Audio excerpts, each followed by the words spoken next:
إذا زلزلت الأرض زلزالها وأخرجت الأرض أثقالها وقال الإنسان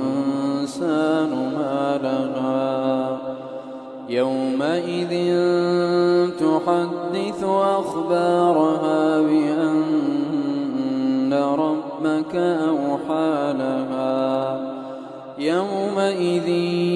يصدر الناس أشتاتا ليروا أعمالهم فمن يعمل مثقال ذرة خيرا يره ومن يعمل مثقال ذرة